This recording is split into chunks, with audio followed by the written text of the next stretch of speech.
Hi students, welcome to Disha Hindi classes. आज हम इस वीडियो में ऑब्जेक्टिव डिस्कस करेंगे।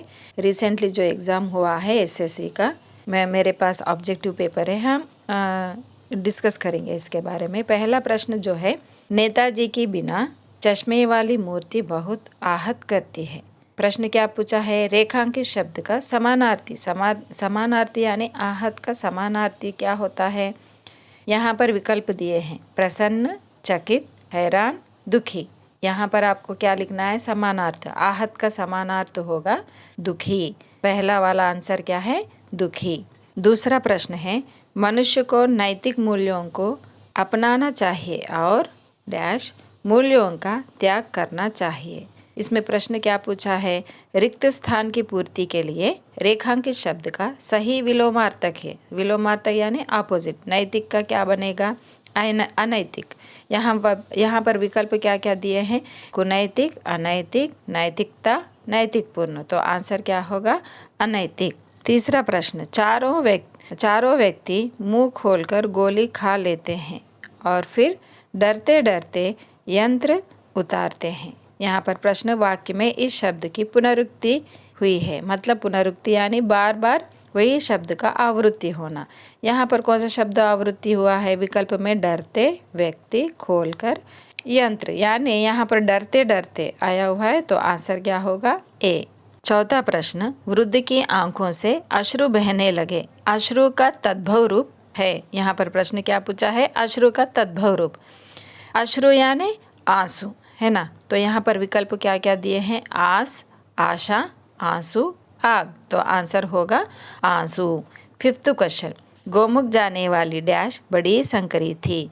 वाक्य की पूर्ति के लिए सही वर्तनी युक्त शब्द लिखिए। वर्तनी युक्त तो आपको क्या लिखना है? मतलब स्पेलिंग। पगडंडी, पगडंडी, पगडंडी, पगाडंडी, पंगडंडी। मतलब यहाँ पर आपको सही स्पेलिंग वाला शब्द लिखना है। इसका उत्तर होगा पगडंडी। आंसर होगा ए। फिफ्थ वन का ए होगा। सिक्स्थ वन, सही शब्दकोश क्रम पहचानिए। गलत, गवा, गहना, गहरा। गवा, गलत, गहरा और गहना। सी वाला गलत, गहना, गहरा, गवा। डी, गवा, गहरा, गलत, गहना। यहाँ पर सही मतलब शब्दकोश यानी डिक्शनरी में अल्फ़ाबेट्स कहते हुए क्रम में होते हैं। जैसे ए के बाद फिर बी, बी के बाद सी, इस तरह होते हैं। तो हमें भी हिंदी में आ के बाद आ, ई के बाद ई, इस तरह देखना चाहिए। तो इसका आंसर होगा गलत, गवा, गहना, गहरा। आंसर होगा ए। सातवां प्रश्न, निम्न में से स्त्रीलिंग शब्द पहचानिए। यहाँ पर स्त्रीलिंग शब्द क्या क्या है? ए भवन, बी कक्षा, कक्ष, कमरा। तो आंसर होगा कक्षा। कक्षा में आ की मात्रा आई हुई है, यह स्त्रीलिंग शब्द है। भवन पुल्लिंग है, कक्ष पुल्लिंग है, कमरा भी पुल्लिंग है। यहाँ पर कक्षा क्या बनता है?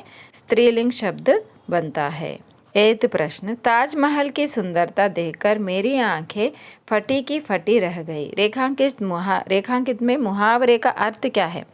आंखें फटी की फटी रह गई। तो इसका उत्तर होगा, यहाँ पर विकल्प दिए गए हैं, गुस्सा होना, भला बुरा कहना, आंसू आना, आश्चर्यचकित होना।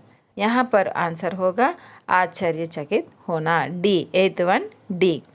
नाइन्थ वन, भारतीय पर्वतारोहण संस्थान के प्रयास सराहनीय है। रेखांकित शब्द का सही संधि विच्छेद किए। पर्वतारोहण का सही संधि विच्छेद होगा पर्व प्लस तारोहण।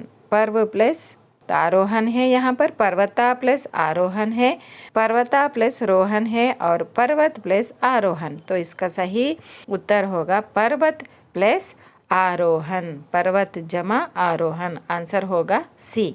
नेक्स्ट क्वेश्चन, कन्यादान सर्वश्रेष्ठ दान माना जाता है। कन्यादान शब्द में प्रयुक्त समास पहचानिए। तो यहाँ पर कन्यादान का समास विग्रह करना चाहिए। जैसे कि कन्यादान होगा कन्या का दान। यहाँ पर कारक विभक्ति आया हुआ है जब हमने समास विग्रह किया। कन्या का दान, का क्या है? कारक विभक्ति है। तो यहाँ पर आंसर क्या बनेगा? तत्पुरुष समास। तत्पुरुष समास में कारक विभक्ति आए तो तत्पुरुष समास बनता है। अव्ययी भाव समास में उपसर्ग का प्रयोग होता है। द्विगु समास में संख्या का बोध होता है। द्वंद्व समास में और तथा अथवा लिया जाता है जब समास विग्रह करते हैं। तो यहाँ पर कन्या का दान क्या हो गया? तत्पुरुष समास। 11th वन, शुद्ध वाक्य पहचानिए।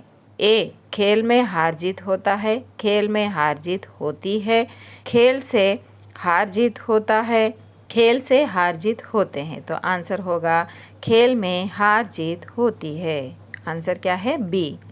12th क्वेश्चन, पिताजी से किसी ना किसी बात पर मेरी टक्कर चलती ही रही। वाक्य में प्रयुक्त निपात शब्द क्या है? निपात शब्द यानी हा, ही, इस मतलब जो भी, इस जो वाक्य बल देते हैं, वाक्य को बल देते हैं, उन शब्दों को हम क्या कहते हैं? निपात शब्द।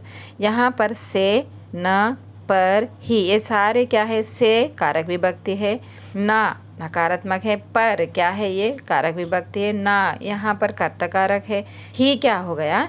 निपात शब्द। ही क्या है? निपात शब्द। 13th वन, 12th वन का आंसर हो गया डी।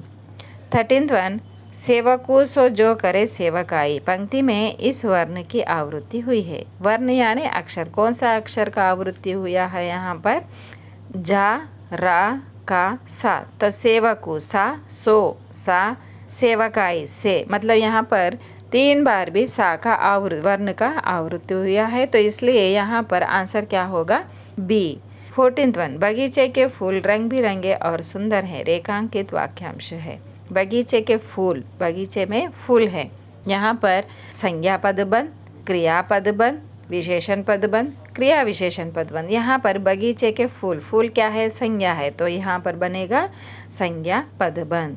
विशेषता का अगर विशेषता पर रेखांकित होता तो यहाँ पर विशेषण पदबंध होता, क्रिया पर रेखांकित होता तो क्रिया पदबंध होता, क्रिया विशेषण होता तो क्रिया विशेषण पदबंध। तो यहाँ पर संज्ञा पे रेखा खींची गई है, इसीलिए संज्ञा पदबंध बनेगा। 14th वन ए आंसर होगा। पेड़, पेड़ काटने से पहले अनुमति लेना चाहिए। रेखांकित शब्द है से पहले। से पहले क्या है? यहाँ पर संबंध बोधक। से क्या है? संबंध बोधक। यहाँ पर समुच्चय बोधक, विस्मयादि बोधक, क्रिया विशेषण, ये सारे नहीं होते हैं, तो यहाँ पर आंसर होगा संबंध बोधक। 15th वन क्या होगा? Answer A. 16th वन, लेखिका से कहानी डैश वाक्य की पूर्ति के लिए सही विकल्प है। लिखा जाता है, लिखे जाते हैं, लिखा जाते हैं, लिखी जाती है। तो 16th वन आंसर होगा लिखी जाती है। लेखिका स्त्रीलिंग है, इसीलिए हमें क्या लिखना है? लिखी जाती है। कांतम ने व्याख्यान दिया। वाक्य का काल पहचानिए। कांतम ने व्याख्यान दिया, यहाँ पर सामान्य भूतकाल, भूतकाल में आएगा, भूतकाल के भेद है। यहाँ पर पहला क्या बनेगा? सामान्य भूतकाल। पूर्ण भूतकाल नहीं होता है, अपूर्ण भूतकाल भी नहीं होता है, संदिग्ध भी नहीं होता है। तो आंसर क्या होगा? 17th वन का ए। निम्न में से संयुक्त वाक्य पहचानिए। संयुक्त वाक्य क्या है यहाँ पर? राम घर जाकर सो गया, राम घर गया और सो गया, जो ही राम घर गया त्यों ही सो गया, यद्यपि राम घर गया तथापि सो गया। तो इस संयुक्त वाक्य में और तथा समुच्चय बोधक का प्रयोग होता है, तो वहाँ पर वह संयुक्त वाक्य कहा जाता है। जैसे कि राम घर गया और क्या किया उसने? सो गया। एक कर्ता है, 2 क्रिया है। घर गया, चलते हुए चले गया, और सो गया, 2 क्रिया है। तो यहाँ पर वह क्या बनेगा? संयुक्त वाक्य बी बनेगा। 18th वन का आंसर बनेगा बी। तो यहाँ पर 19th और 20 वाक्यों में प्रयोग कीजिए, हिम्मत और शांति। तो ये आप अपने कुछ भी लिख सकते हो वाक्यों में प्रयोग कर, उसको आपको मार्क्स मिल जाएंगे। अपने अपने ढंग से आप वाक्य बना सकते हैं। तो बच्चों, मैं आशा करती हूँ कि यह ऑब्जेक्टिव आपको समझ में आया हो तो मेरे वीडियो को लाइक कीजिएगा और अपने मित्रों